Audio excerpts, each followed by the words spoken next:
Merci beaucoup, monsieur le secrétaire général, cher Mathias. Comme vous l'avez compris, l'OCDE va jouer un rôle clé pour le suivi et je pense que l'expertise de l'OCDE, sa capacité à la fois assurer un suivi régulier, rigoureux et indépendant des résultats, ce n'est pas le président du Paris Peace Forum qui dira le contraire, cher Andrel, est vraiment un apport, parce que ça nous permettrait de voir ce qui avance et ce qui n'avance pas de manière objective.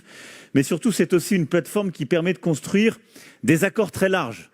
Et sur la fiscalité internationale, par exemple, les grands accords qu'on a pu conclure ont été faits grâce à cette capacité. Donc je pense que c'est une plateforme parfaite pour travailler en synergie avec le 4P et pour en assurer justement le secrétariat. Et je veux laisser le mot de la conclusion au président Macky Sall. Dans quelques mois, le président Macky Sall terminera son second mandat. Et je veux vraiment saluer son courage, son engagement et l'exemplarité qu'il porte sur le continent africain, puisqu'il a décidé que la démocratie s'exercerait comme elle doit s'exercer et qu'il y aurait donc des compétiteurs, ils sont multiples, je crois pouvoir le dire, qui vont animer la vie démocratique du Sénégal. Ce faisant, il montre qu'il n'y a pas de fatalité. Et quand il y a des hommes d'État et d'engagement, ils avancent, ils protègent leur pays des troubles et des vicissitudes du moment. Et il a accepté, à l'issue de son mandat de président, de prendre la responsabilité d'envoyé spécial du 4P et d'être justement de présider ce comité de suivi. Et donc, président Macky Sall, en vous remerciant d'avoir accepté cet engagement et en vous félicitant, je vous cède la parole.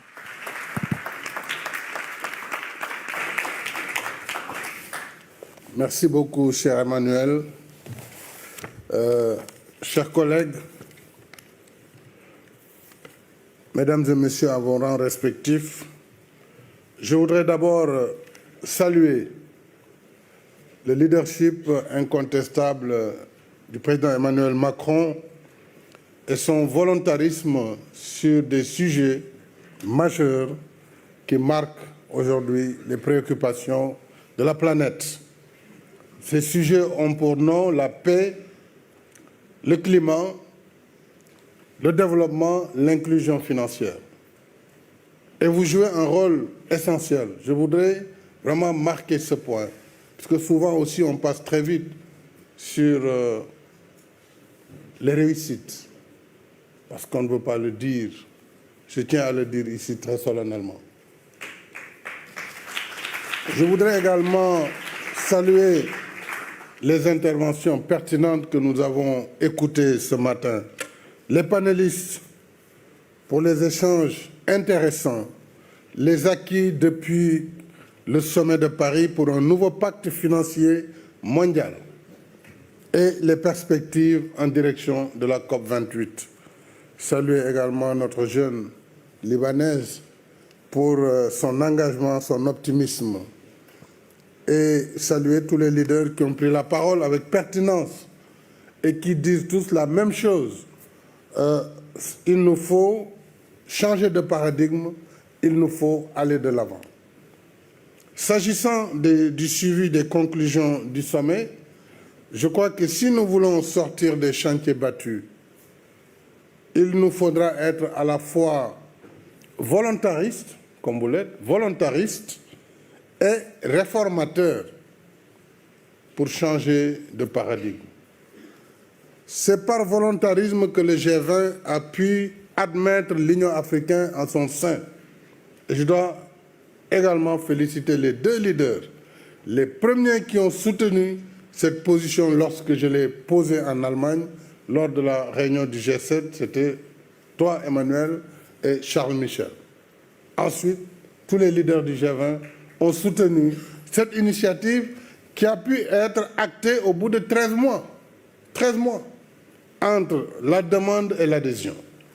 Donc, c'est dire qu'il est possible de faire des changements. Le Fonds monétaire international vient de le prouver également lors des dernières assemblées générales à Marrakech, où on a décidé de l'augmentation des ressources du fonds de façon substantielle et aussi d'octroyer un 3e siège à l'Afrique. Et je pense très bientôt, lors de la réunion des gouverneurs en décembre, on pourra augmenter les quotes-parts. bravo Kristalina et toute l'équipe du Fonds monétaire. Ça veut dire que quelque chose est en train de bouger. Depuis 1946, on n'a pas senti le rythme qu'on a senti ces 3 dernières années, depuis la Covid. Il y a eu des progrès. Ils ne sont pas suffisants, c'est certain, mais il y a eu des progrès. Il faut les mesurer, les amplifier et faire en sorte que nous puissions atteindre nos objectifs. Alors, voilà 2 bonnes raisons, c'est-à-dire le G20 l'a prouvé, le Fonds monétaire l'a prouvé, la Banque mondiale est sur la voie, et je salue également l'action du président Ajaï ainsi que de la banque et de toutes les banques multilatérales. Il est possible de réformer l'architecture financière mondiale. Tout est question de mentalité et d'engagement politique, surtout des pays du Nord. C'est elles, comme ils l'ont fait dans le cadre de l'allocation ou de la réallocation des DTS, on a bien vu que lorsque la décision a été prise, la mesure a suivi. Donc il est possible de faire ces progrès. Et au fond, ce qu'on demande, ce n'est pas une révolution. Nous ne demandons pas la révolution, mais nous demandons une évolution. Évolution des mentalités, évolution de la gouvernance économique et financière mondiale, afin qu'elle soit plus inclusive et qu'elle reflète mieux les réalités du monde d'aujourd'hui. Et cela nous éviterait cette confrontation, cette fragmentation, diraient certains, entre aujourd'hui ce qu'on voit dans les BRICS, le G7. Or, la solution n'est pas dans la confrontation pour les pays en développement. La solution est dans la réforme des institutions multilatérales. Donc, travaillons vers cette évolution et vers ce changement des mentalités.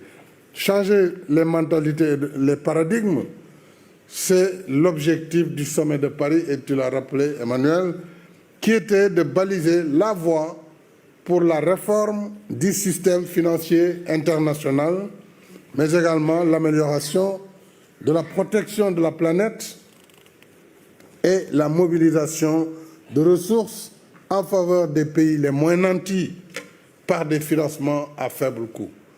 Et pour nous du Sud, aujourd'hui, vraiment, notre combat, ce n'est pas tellement l'aide publique au développement.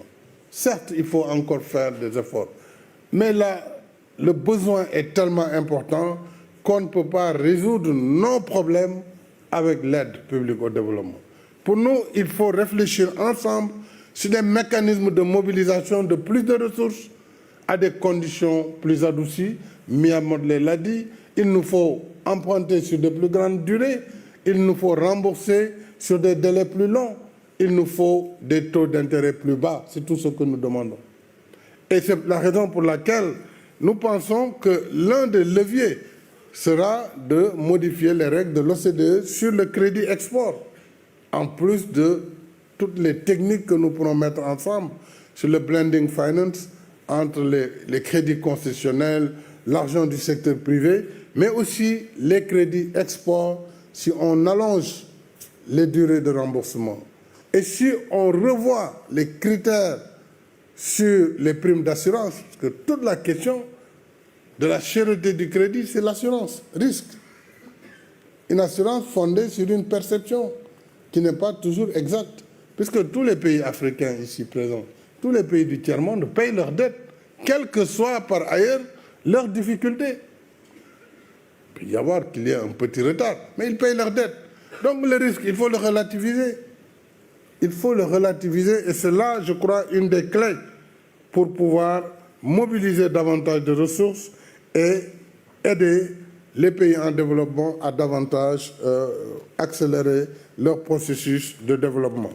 Alors je terminerai sur un point, c'est vraiment les efforts de l'OCDE sur les congés fiscaux abusifs. Vous savez, dans les pays en développement qui sont en général riches en ressources minérales ou hydrocarbures, nous avons hérité ou obtenu ou fait par incitation des systèmes d'exonération fiscale. C'est les congés fiscaux au lieu des taxes. Et donc, les compagnies qui viennent exploiter les ressources du sous-sol ne payent pas les impôts ou payent presque très peu de ressources sur les richesses qui sont créées sur place. Alors, l'OCDE a travaillé beaucoup sur les BEPS pour éviter cette évasion fiscale, ces congés fiscaux abusifs. Et là, nous aurons aussi, si nous arrivions à résoudre cette équation, à mobiliser énormément de ressources pour les pays qui sont les pays pourvoyeurs de ces ressources naturelles. Et enfin, je crois que c'est le président Nana Akufo qui l'a dit, mais la question du climat aussi, c'est une question de justice. On ne peut pas décemment demander à des pays où la moitié de la population, la moitié, n'a pas accès à l'électricité, qui ont des ressources de leur sous-sol, du gaz en abondance, leur dire vous ne pouvez pas l'exploiter. Nous n'allons pas financer l'exploitation de votre gaz puisque ce sont des ressources fossiles. Il y a quelque chose qui ne va pas. Pendant ce temps, ce gaz, il est liquéfié, mis dans des bateaux pour aller alimenter l'énergie du Nord. Donc c'est là où il y a quand même une injustice qui est criarde et qui nécessite quand même de remoduler et de rééquilibrer un peu cette question du financement de l'énergie fossile. On ne peut pas juste nous dire, parce que c'est de l'énergie fossile, on ne peut pas, pendant que le Nord continue aujourd'hui, au moment où je parle, à utiliser même le charbon. Alors donc, cette question de la transition mérite d'être revue. Bien sûr, je salue les efforts qui sont faits dans le JETP, qui est vraiment un système où le G7 a mis en œuvre des moyens importants pour accompagner la transition énergétique des pays du Sud. Le Sénégal en est bénéficiaire. Merci Emmanuel et tous les pays du G7 qui nous accompagnent.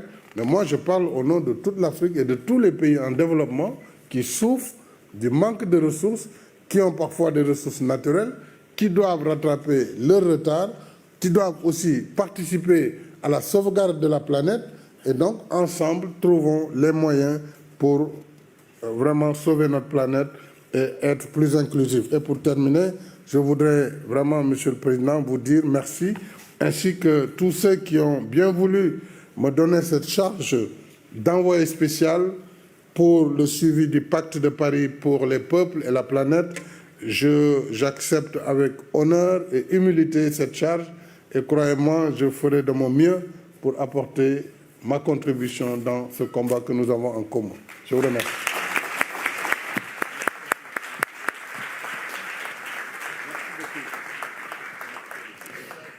Merci. J'appelle maintenant pour une photo de famille la première ministre de la Barbade, Mia Mottley, la directrice générale du Fonds monétaire international, Kristalina Georgieva, le président du Conseil européen, Charles Michel, de même que le président de l'AIIB, Tin Lechu, et M. Nkasing. Voilà. And I will ask you to remain seated at this point. Et restez assis, s'il vous plaît. Prime Minister De Croo still here?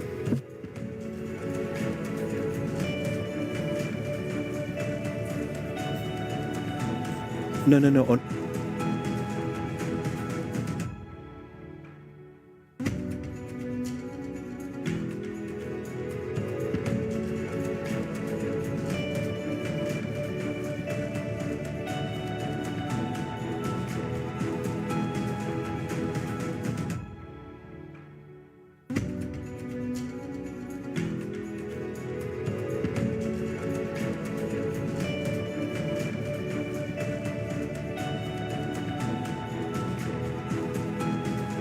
Joindre un membre.